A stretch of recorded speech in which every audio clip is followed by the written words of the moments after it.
And then we want to welcome you to this 1 hour code breaker. As we get started, we'll give you a few reminders. If you would please use the Q&A section for any questions today. And remember to be constructive in any of those questions or comments to the presenter and to one another to ensure that we have a session that is productive. And as always, the webinar content and additional resources will be available online shortly after the session. Today's webinar, which will focus on multifamily projects under the 2025 Energy Code, is brought to you by Energy Code ACE. It qualifies for one AIA HSW learning unit, which we will report for you once you finish the session in full. And on to our presenter. Brian Selby is a principal at Selby Energy Inc., specializing in developing and delivering comprehensive energy code training, increasing compliance with California's energy code, and promoting sustainable building practices. With over 30 years of experience as an energy consultant, Brian brings a wealth of knowledge and expertise to his role as an energy code subject matter expert. Brian actively collaborates with the CEC, investor-owned utilities, association professionals, and other industry stakeholders to foster education and ensure compliance with the energy code. His commitment to promoting energy efficiency and sustainable practices is further demonstrated by his role as the chairman on the CABEC Board of Directors, showcasing his leadership in the field. Now on to today's presentation. Welcome, Brian. Please take it away. Thank you, Rebecca. I look at the picture that I gave you for my presentation is a little outdated. You know, the color of my beard has changed considerably. But welcome everybody. Today I'm going to be covering an overview of the 2025 Energy Code requirements for multifamily buildings. So hopefully everyone came for that presentation. I'll go ahead and dive in. As Rebecca said, you can put questions in the chat window, but I'll probably be addressing those at the end of the presentation. And if there's anything I don't get to, I can respond, in email. Rebecca will distribute that information. Perfect. All right. Well, let's go from the beginning here. All right.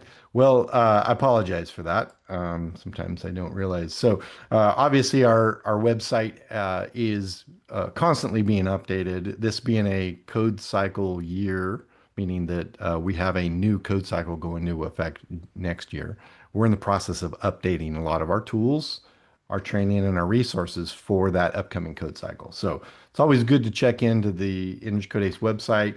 And if you haven't created a free account, you can always do that. It's a good way to stay in touch with us and to be aware of all those updates to courses, resources, and training materials. So, a couple things about our course conventions here. We provide these icons on slides to help you identify what type of feature or requirement in the energy code that we're talking about. You can see the mandatory, that gavel symbol means it's always required if it applies to your project type. We call those mandatory measures. The prescriptive requirements, those are required if you're complying prescriptively, meaning that you have to meet all of the requirements based on the scope and type of project and the climate zone the project is located in. If you do that, the project automatically complies. And the third one is the performance approach. That's where we're using the computer software to simulate the energy of the proposed design compared to those prescriptive requirements to demonstrate compliance using the performance approach. So hopefully everybody's familiar with those. We're going to break this presentation down into four primary categories. Just give you an overview of the types of projects that are affected and some of the changes in the occupancy types, some of the definitions and such. So, and again, just to reiterate, the 2025 Energy Code goes into effect January 1, 2026. So we are still under the 2022 standards, and any project that is submitted for permit application on or after that January 1st, 2026 date would be subject to meeting the 2025 code as opposed to the code in effect right now. So Now, there were a few changes on the occupancy types covered, and we've also clarified in our table here of occupancy types of what types of buildings are regulated under our energy code. You'll see that that L occupancy, laboratories, that was added. That is a non-residential space, and it doesn't affect our multifamily buildings. But you'll see under the R occupancy type, we've broken these down into the various sub occupancies and which portion of the code applies based on that occupancy type. So you can see hotel motels, those are an R1 occupancy where the application of energy code would fall under the non-residential occupancy type. Whereas if you had an R2 occupancy, these are typically your apartment buildings, dormitories, multi-user residences, anything with more than two attached dwelling units would fall under the multifamily chapters of the energy code. So if you're not familiar with those are now at the end of our code. So subchapters 10, 11, 12 are specifically there for multifamily buildings. So, of course, R3, those are our single family up to two attached dwelling units. ADUs and all that would be under the single family type of the code. And then lastly, the R4 occupancies. Those are you know, healthcare, care facilities, and other types of in-home care type situations. So those would fall under the multifamily chapter. So hopefully that makes it clear for everyone of how the code applies and which portions of the energy code apply based on the occupancy types. Now, our energy code has over the years evolved in uh, the metrics used for demonstrating compliance. 2025 is no different. So, under the 2022 Energy Code, it introduced a couple of new metrics for newly constructed multifamily buildings. You can see those metrics there, TDV or time dependent valuation energy. You can read the definition there. I'm not going to get into great detail of this, but there is a metric for the energy efficiency in terms of time-dependent valuation. That's amount of energy units uh, for the efficiency of the building. And I'll go into a little bit more detail on the next slide. We have a time-dependent valuation total. That's the efficiency of the building after factoring in those solar PV and flexibility measures. So that's kind of the outcome of the efficiency plus solar PV on the building and potentially batteries as well. The last one is the source energy use. This is essentially a proxy metric for carbon emissions. So the focus of our energy code lately has been on reducing carbon emissions as well as increasing energy efficiency overall in our building stock. So this is the current metric used for demonstrating compliance. If you're using the performance approach for additions or for alterations, they just use the time-dependent valuation energy usage. So whatever the proposed design is compared to the standard design, as long as you're using equal to or less energy than what you're allowed to, the project complies. So whereas for new construction, it has to meet all three of these measures. So for 2025, they've changed the terminology from time-dependent valuation to long-term system costs, or LSC. So you can see there, long-term system cost is the Energy Commission's projected present value of cost of California's energy systems over a period of 30 years. So essentially, they're looking at energy use and its impacts not just immediately for the state, but over a long period of time. So the same overarching metrics would still apply for new construction. We need a LSC efficiency um, metric, an LSC total metric, and a source energy metric for newly constructed multifamily buildings to comply under the 2025 Energy Code. Now, for additions and alterations, it's still just the single metric of LSC as opposed to using the time-dependent valuation energy. So Hopefully, I haven't confused anybody yet. Here's a little bit more detail here about what each of those metrics represent. So, efficiency LSC, that's a score. Basically, it's amount of energy usage that has been converted into long-term system cost.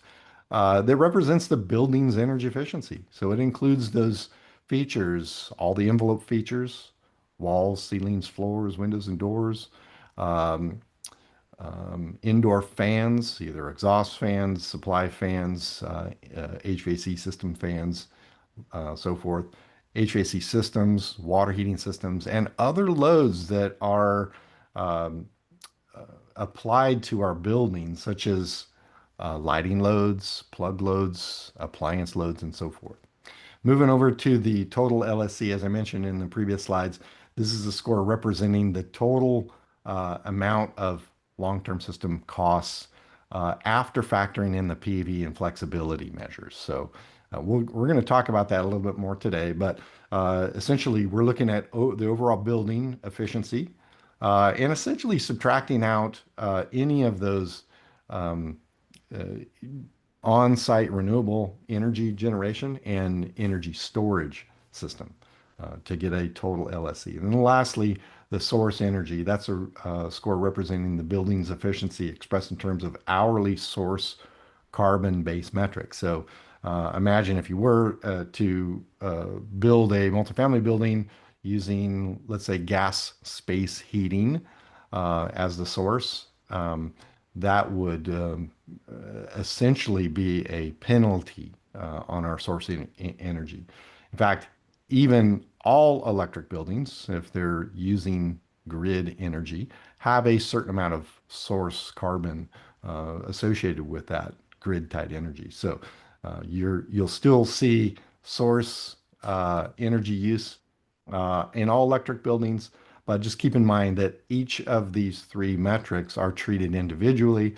All three must comply in order for a newly constructed multifamily building to comply under the 2025 code. So here's an example from the CBEC software showing that um, we have the LSCE or the efficiency LSC value uh, on the proposed design is greater than that of the standard design. That means that that particular metric does not comply.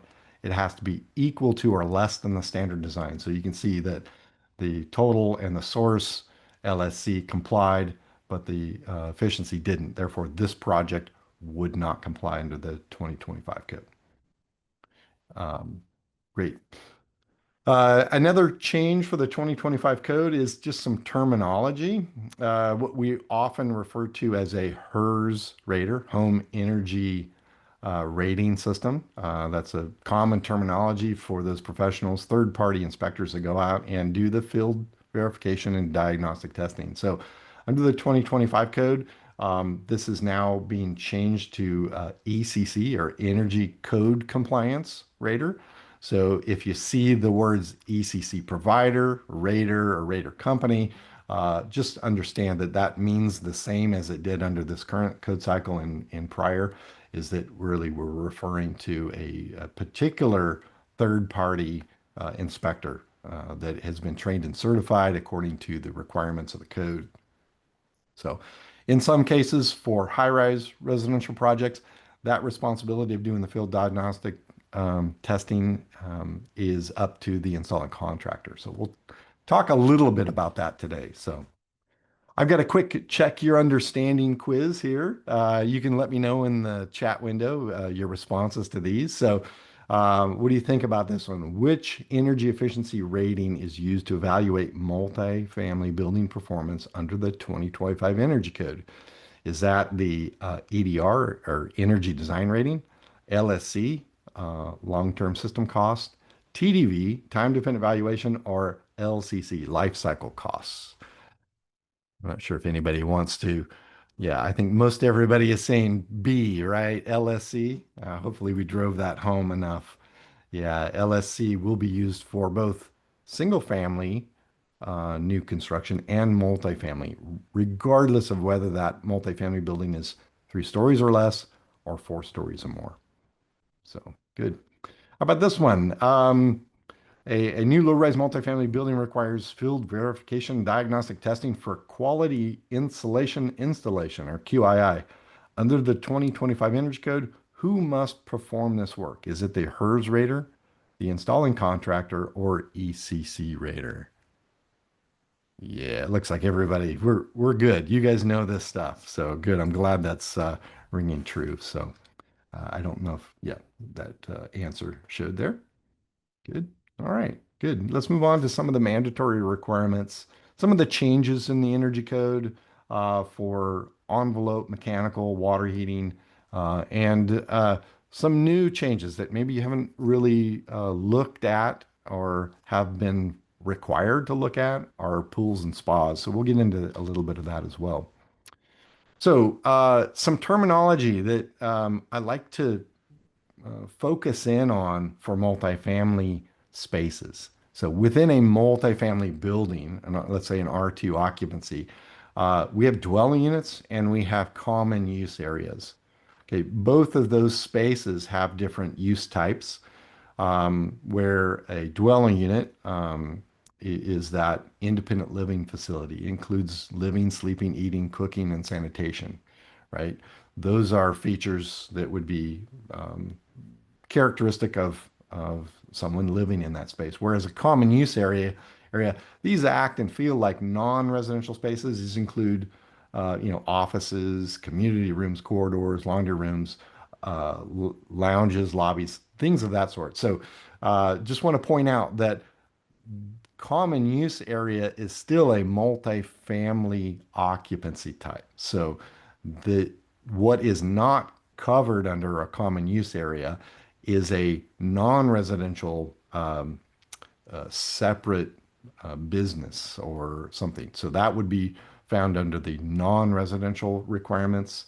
So common use areas are treated under the multifamily chapters of the code, subchapters 10, 11, and 12, whereas if you had a mixed occupancy with commercial occupancy on the first floor and residential on the remaining floor, a portion of that building, the first floor would be non-res and the remainder would be multifamily. So I'd like to clarify that just so people understand on that. A couple of changes on the mandatory insulation requirements for wood framed walls. We see that the minimum mandatory insulation requirements have been increased slightly, not much. This is common sense stuff. So for the 2x4 walls, it goes from an R13 nominal cavity insulation to R15, and a 2x6 wall goes from a nominal R20 insulation to a nominal R21 cavity insulation. Again, these are common sense, easy solutions. There are equivalent U factors for the assemblies as well.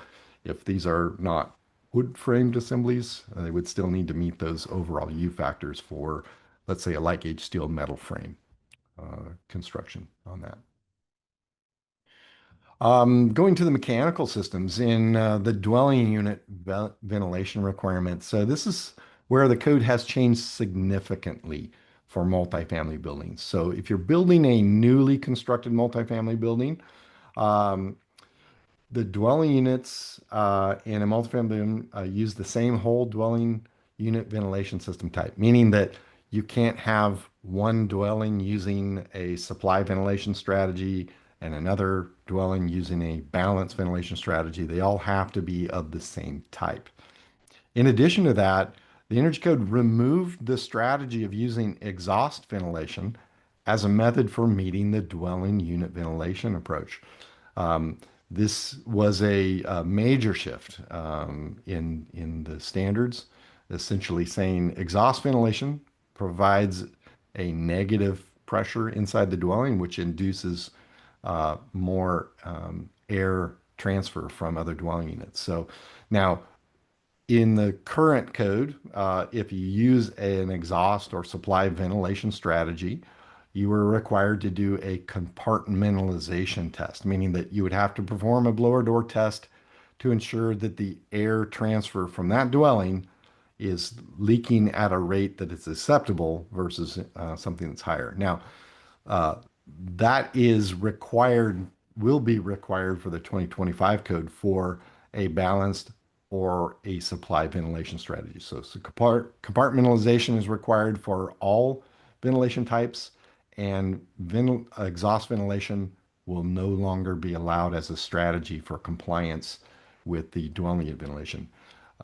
Exhaust fans are still required for local exhaust, bathrooms, for kitchen ranges, but those aren't a dwelling unit system or dwelling wide ventilation. Those are local exhaust. Moving over to additions and alterations, exhaust ventilation is allowed. There's no compartmentalization testing.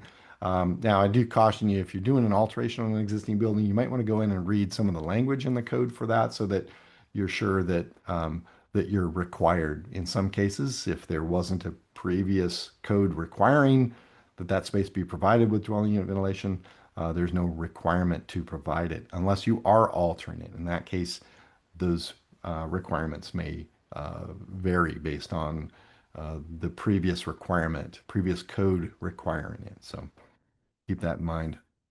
Now, these are mandatory measures, meaning that you cannot trade these away. These are features that have to be met in a multifamily building. Whereas we're going to be talking about some of the prescriptive requirements for balanced ventilation in the upcoming slides. So.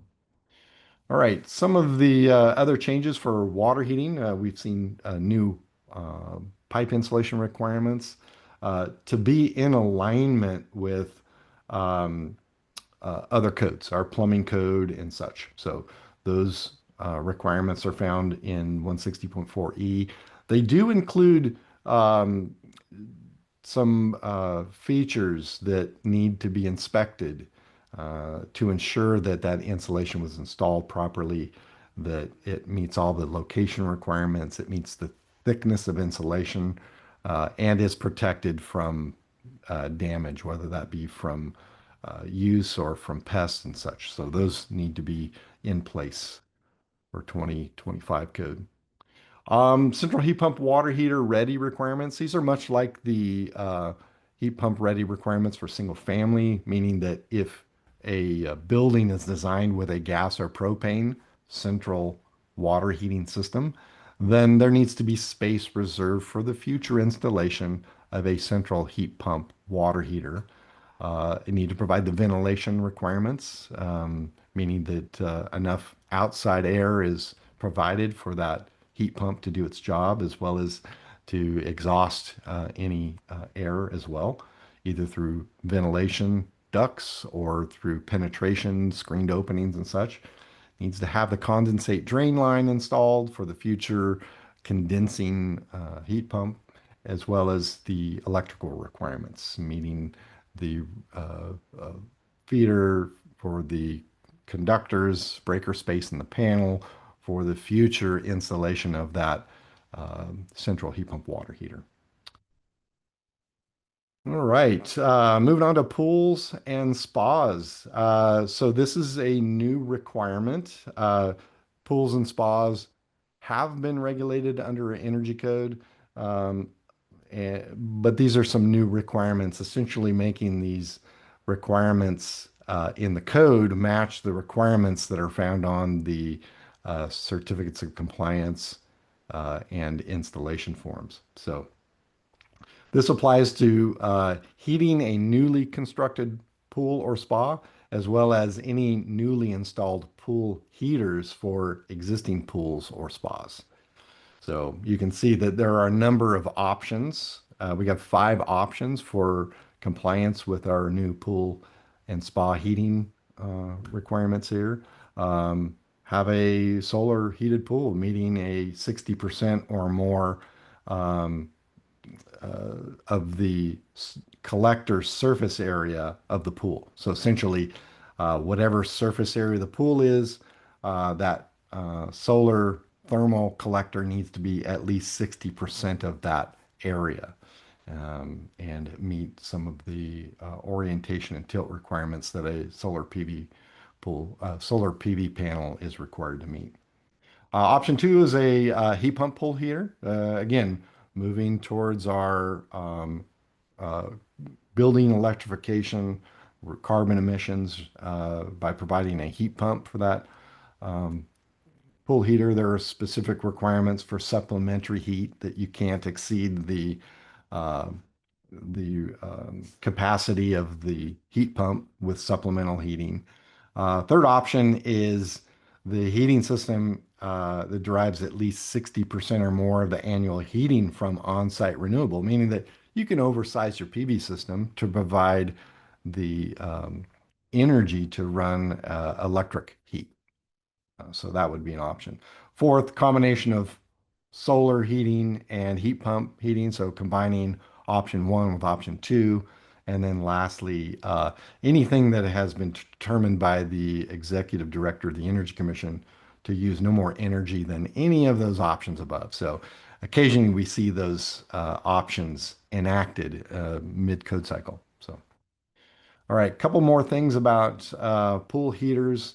And I mentioned this briefly in the previous slide that supplementary heating, meaning that you provide a heat pump, supplementary heating could either be electric resistance or it could be gas.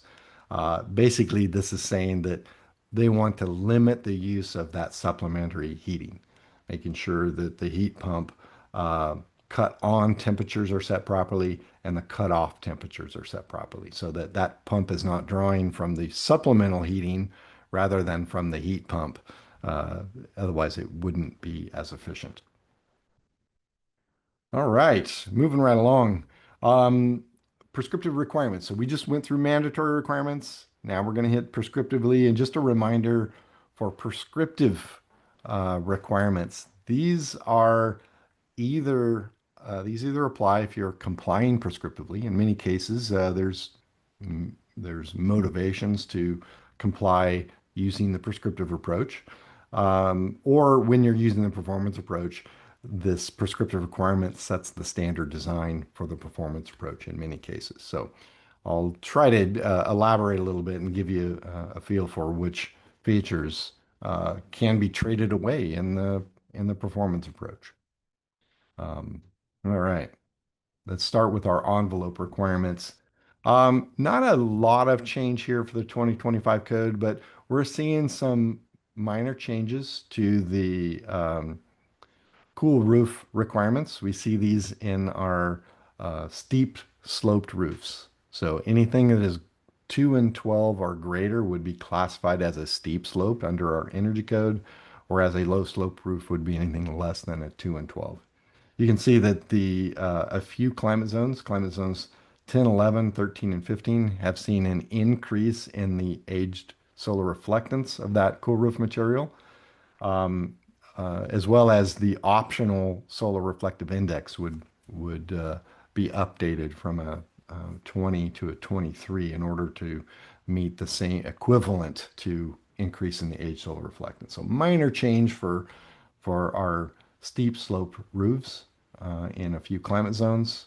Moving down table 170.2a, we see some changes to the low sloped uh, cool roof requirements for option D. These are for non-attic roofs. So a cathedral or rafter roof, this would apply to. So we're seeing several climate zones um, that didn't have a requirement for a cool roof now are required. So you'll see that climate zones 2, 4, 6 through 8, and climate zones 12 all now have cool roof requirements for low sloped roofs, um, and would need to install that product if complying prescriptively.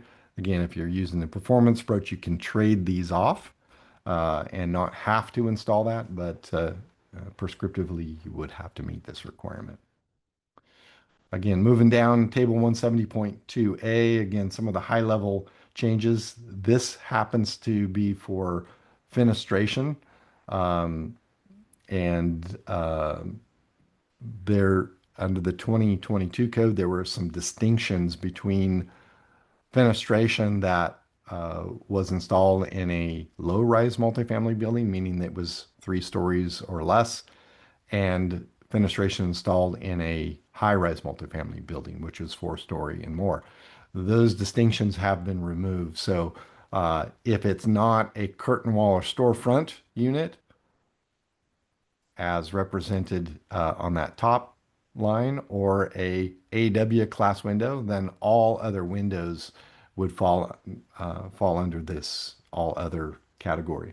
You see a few of the climate zones have increased the efficiency, meaning that the overall U factor for fenestration has been lowered. So you can see those items in orange have come down from a 0.30 to a 0.28, pretty much across the board. So we're seeing a little bit more efficiency in the U factor. No change on the solar heat gain coefficient. So this is not going to have a major impact on any particular climate zone, like a hot climate zone.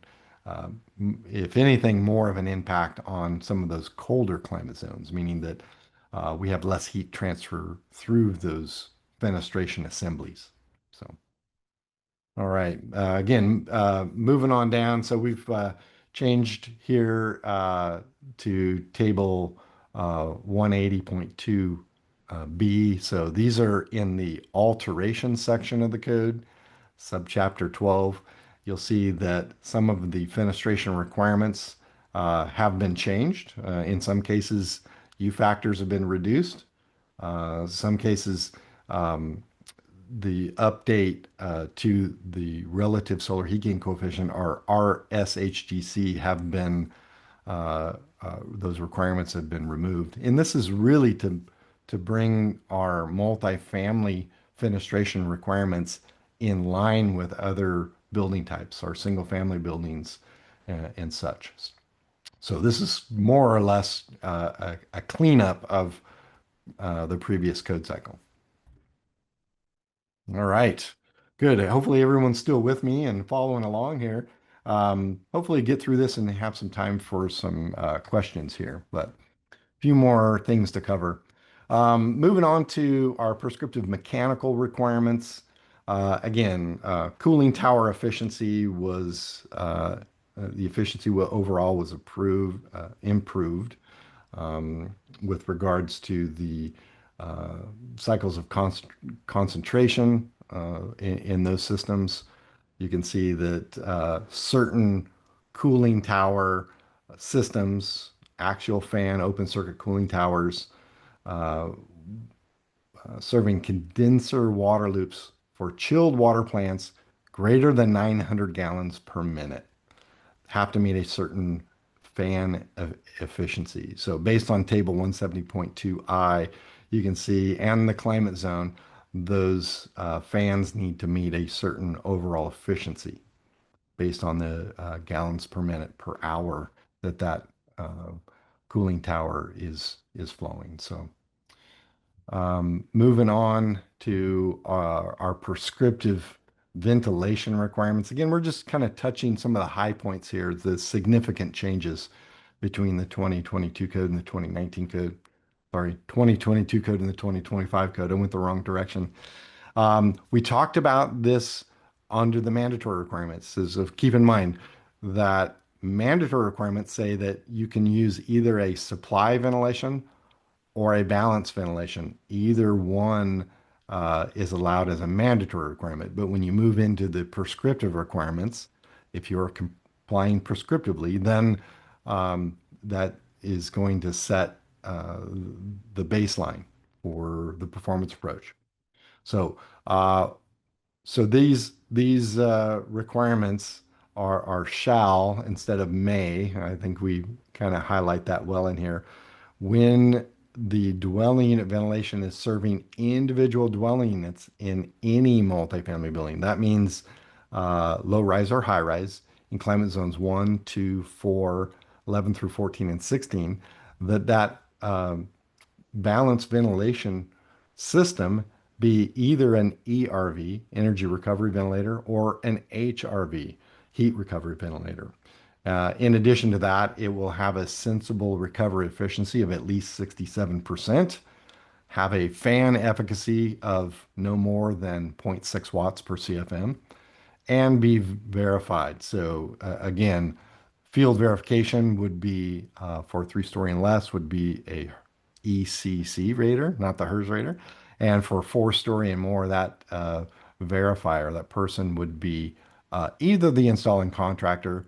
If the installing contractor is not testing it, then you can have an ECC rater provide that verification as well. So now, if it's serving multiple dwelling units, meaning that we don't have individual indoor air quality fans to meet the dwelling unit ventilation requirement, this is a central system. Then, uh, when serving multiple dwelling units in the same climate zones, that central unit be an ERV or HRV unit, have the same efficiency of sensible recovery. The fan power meets the requirements from section 170.2C4A. Again, that's going a little bit more detail than we have time for today. And have a recovery bypass or control to directly economize. So essentially, this ventilation system is providing two things. It's providing outside air to dilute the indoor contaminants, as well as having that ability to utilize the outside air to cool the space when the outer ambient temperature is cool enough to provide free cooling. Otherwise, it's going to run that uh, heat, exhaust heat, through the heat exchanger and temper that incoming air to save energy. And of course, that system is also verified, and that would be under the um, high-rise residential requirements, and that would be by either the installing contractor or, if they're not testing, could be done by the ECC rater. So good. Big takeaway here. No exhaust ventilation is allowed for dwelling unit ventilation. That is, I don't want people to confuse that with local mechanical exhaust, meaning you still need to meet the exhaust requirements for bathrooms as well as the kitchen range hoods inside the dwelling unit. All right. Now, in this situation, if you're choosing to use supply ventilation, keep in mind you'll still have to do the compartmentalization test with the balanced or supply. But if you choose to use the supply only ventilation, you can only do that through the performance approach. And just understand you're going to get a penalty for not having an ERV or HRV system, balance system for doing that. So. All right. Now, this one, again, this only applies to our 3-story and less multifamily buildings. And again, this kind of confusing language here, but when a heat pump space conditioning system is installed to meet the requirements of the multifamily mechanical section, balanced ventilation systems without an ERV or HRV shall have a fan efficacy of at least no more than zero point 0.4 watts per CFM. That means that if you choose to install a system that or in a climate zone that isn't required to have a balanced system with an ERV, then you can just install the balance system as long as that fan met the allowed fan watt draw. So that's all this is saying here. Okay, in addition to installing that fan, meeting all the requirements and having it field verified, each uh, uh, HRV and ERV system serving individual dwelling units shall have a fault indicator display. This is just a way to let the occupant know that, hey, you might need some maintenance on your HRV or ERV system, meaning that there could be, it might need a filter change. There might be some issues with supply or exhaust air. So this is just a way to alert the occupant that there needs to be some sort of maintenance done on it. So in addition to those HRVs and ERVs, there are requirements in the code that they be accessible, and they have new distance requirements to if they're hidden in an attic or in other areas, there's certain requirements. They have to be within so many feet of the opening to the attic and such. So to understand that above and beyond what we're uh, ex sharing here that there may be additional requirements. So it's always good to get the full scope of the code here. All right. Now, on to water heating system serving individual dwelling units. This is again our prescriptive requirement. You can see here these are now in alignment with our single family requirements. So either a 240 volt heat pump water heater, if that project is located in climate zone 1 or 16, it must be also meet those compact hot water distribution requirements. If it's in climate zone 16, it would also need drain water heat recovery. So this is a new option if the dwelling unit has one bedroom or less. So our studios and one bedroom dwellings could install a 120 volt heat pump water heater, which, by the way, are extremely efficient. And more manufacturers are starting to make these models, but a 120 volt unit would only be compliant if the dwelling unit had one bedroom or less.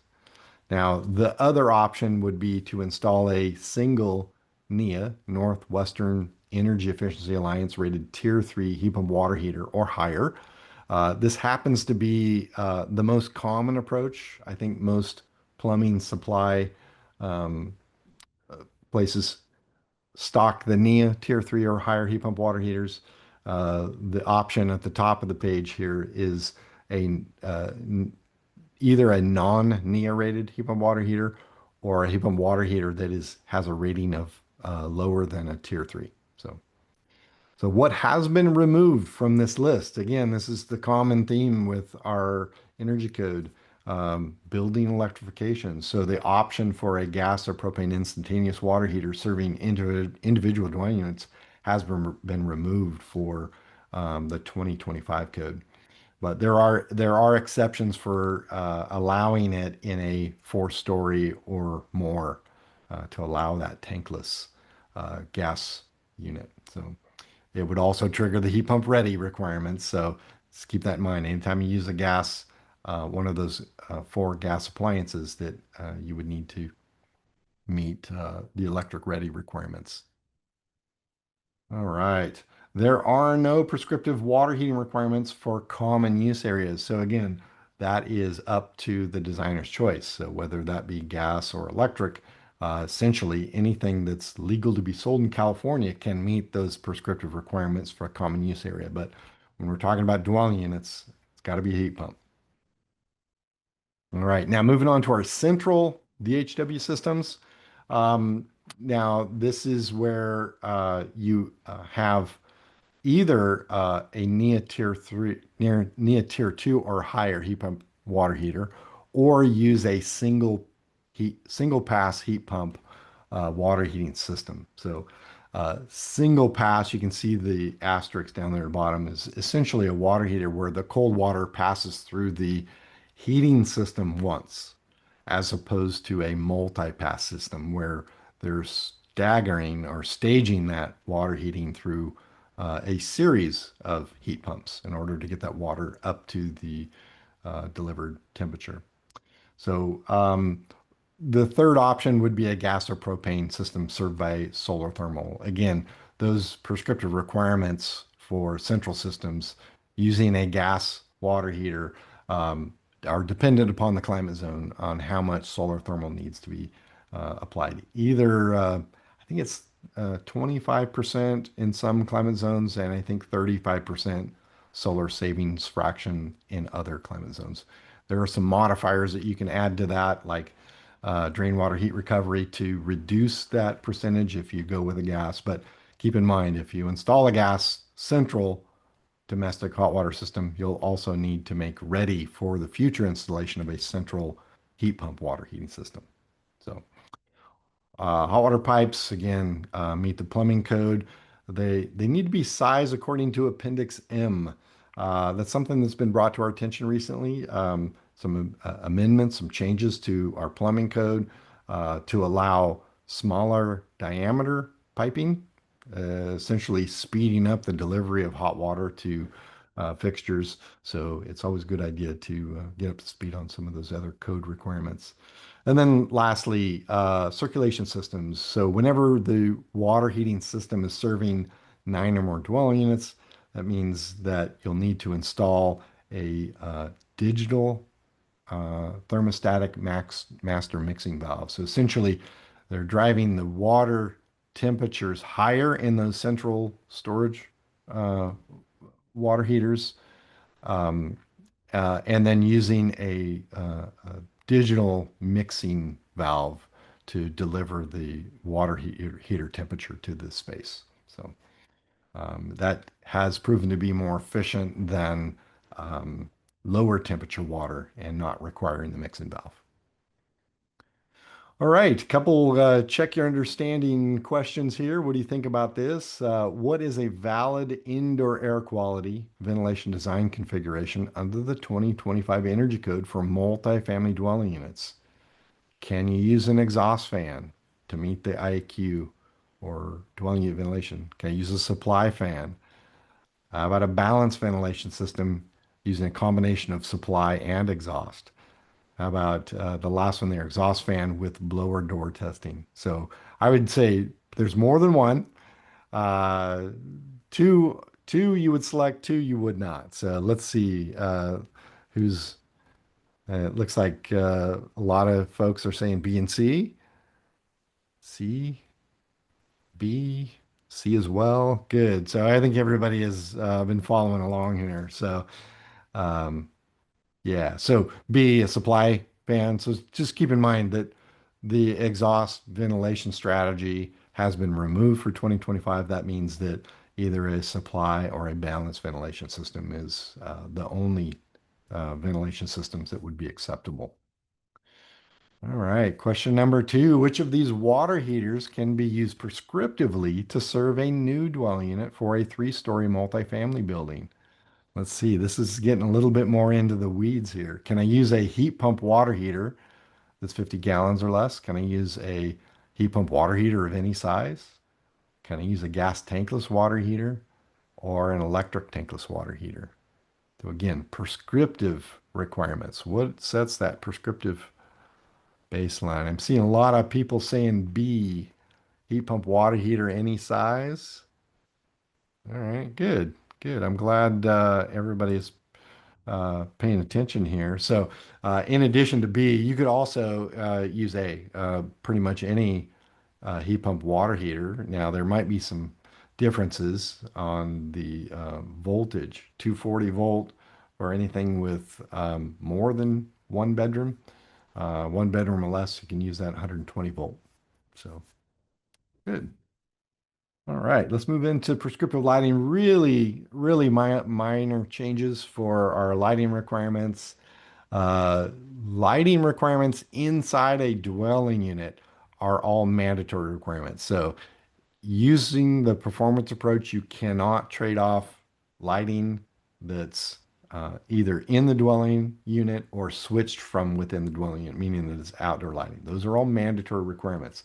This applies to three-story and less, four-story and more, dorms, hotel, motel guest rooms, although they do have their own separate requirements um, for the dwelling unit. Now, when the lighting is in a common use area, that means those areas within the multifamily occupancy of the building that serves the common use for everyone in the building, lobbies, corridors, leasing offices, fitness centers, such like that. Um, these requirements match what's in the non-residential portion. Now, those portions of the building um, are prescriptively required, meaning that you can meet allowed lighting levels, um, but have to meet mandatory lighting control requirements. So those can be traded off, whereas lighting in dwelling units cannot be traded off. Those are mandatory. So one other thing I wanted to point out for the 2025 code, the use of the tailored lighting method. This was a strategy where um, spaces that commonly have high either display lighting or task lighting in addition to general illumination in the space, could you have used the tailored method?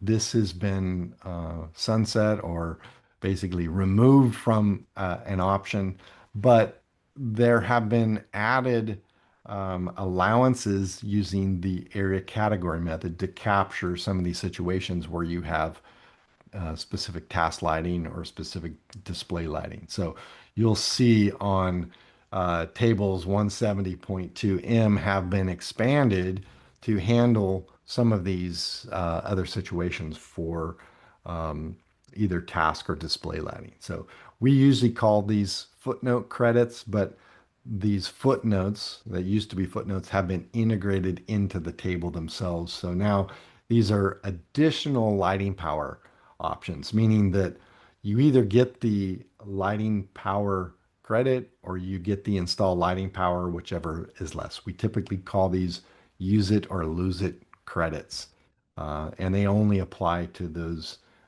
applications that for qualified systems that are listed in the table. So I think this change will greatly simplify uh, lighting requirements for common use areas and in our non-residential buildings. But keep in mind, these do not apply to anything within the dwelling unit. So good. All right. Looks like we're getting right down to the end here. A couple things about solar PV and battery storage requirements I like to point out. So solar PV applies to all multifamily buildings, whereas battery storage would only apply to those multifamily buildings that are 4 stories and higher that are installing a PV system, which means that if the building is not required to install a PV system, it is also not required to install a battery because you can't get the benefit of both of those. So now, there are some new prescriptive sizing requirements based on the term SARA. SARA stands for Solar Access Roof Area, meaning that if you can determine how much area is accessible, you can apply the wattage per square foot rule. For low slope roofs, again, less than 2 and 12, multiply the SARA, or the solar access roof area, by 14 watts per square foot. Or for a steep slope roof, 2 and 12 and greater, you'd multiply it times 18 watts per square foot. So this is in addition to the calculation of the DC rated method. So we have a very simple example here of a multi-family building, 4 stories, climate zone 3, has a 100,000 square feet of conditioned floor area. That's both dwelling and common use area, and 25,000 square feet of SARA. So we'll go through the rated DC method. So essentially, we're going to multiply the conditioned floor area times adjustment factor A based on table 170.2U. So that's 1.82. If we do the math, the DC rated method comes up with a PV system with a DC rating of 182 kilowatts. Whereas if you went with the SARA method, you would multiply that 25,000 square feet times 18 watts per square foot, and you would get 450 kW. So the code says you get to choose the smaller of the two. So in this situation, 182 kW PV system would be required prescriptively for this. So there are a few changes to the exceptions I like to point out. Keep in mind that no solar is required if the SARA is less than 80 contiguous square feet, meaning that you would need a solar analysis to determine this using one of the Energy Commission's solar analysis tools in order to qualify for exception 1. Exception 2 has been increased from 1.8 kW to 4 kW. This is kind of a carryover from the single family or low rise requirements. Now this applies specifically to our multifamily buildings that are 3 stories and less. Not really anything on this sheet has really changed, so we'll keep moving on here. PV exceptions for 4 story and more. Again, the change here is applicable to uh, situations where there is no uh, virtual net metering. Essentially, if the utility or the Energy Commission's approved solar program does not have the ability to bill that electric energy to the individual dwelling units, then the solar PV is not required in that situation. So the solar has to go to the benefit of the occupant, not just the building owner. So some of the equations for battery storage systems, and we're just about done here. I know we got just 4 minutes left, but I wanted to go over these quickly here. Um, the equations have been updated. They look a little bit differently, function in the same way here. So we still need to determine what the minimum rated energy capacity is, as well as the rated power capacity is. So those are done through the use of these equations. You'll notice that table 170.2V includes adjustment factors for our battery storage capacity equations here, including our multifamily buildings greater than 3 stories. So in this situation, you can see the equation here, conditioned floor area times adjustment factor B based on the climate zone that the project is in, divided by 1,000 uh, times the adjustment factor C to the half power. So not light math for most folks, but keep in mind that if you're using the performance approach, this math is done for you in the software. If you're using the prescriptive approach, the math is done within the form, so you don't have to be a mathematician to solve some of these problems. But let's run it through an example here. Same building, our same 4 story multifamily building, climate zone 3, with a conditioned floor area of 100,000 square feet. We can look up our battery capacity factor of 1.88. We're applying the round trip battery efficiency of 95%. That's usually a good default. You run the calculation and it determines that the kWh rating for the energy capacity needs to be 192.9 kWh. Whereas the battery capacity formula has changed uh, slightly if you use the Sarah method for determining the amount of PV capacity. So essentially the same formula, but it does an adjustment for the use of the Sarah method. So uh, we'll take a look at that on the next slide. So here is the adjustment.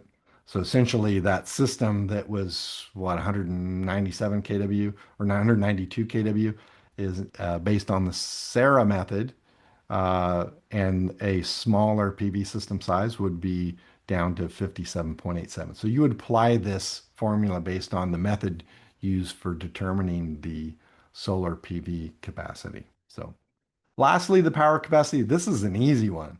Take the kWh uh, rated power capacity of the battery and divide it by 4. So pretty simple. If we had 192.9 divided by 4, gives us 48.2 kW. So, all right.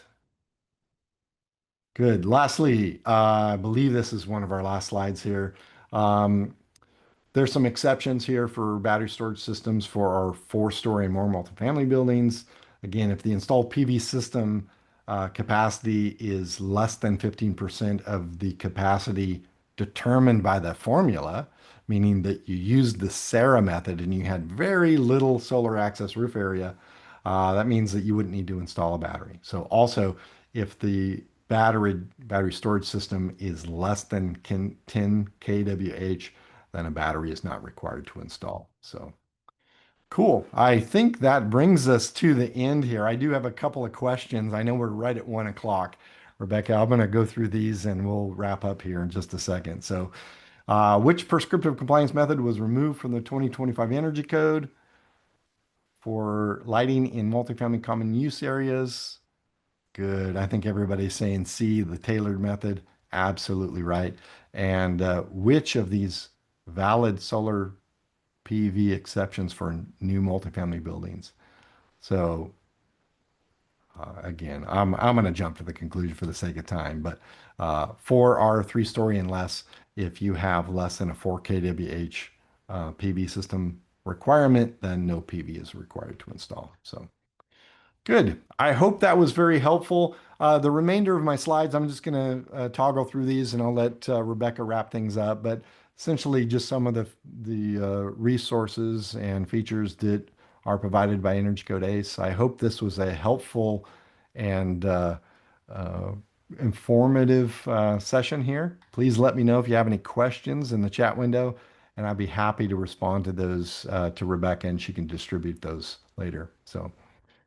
Last thing, if you want to get a hold of me, best way to do that is through the Energy Code Ace website, anywhere where it says ask a question or ask for help.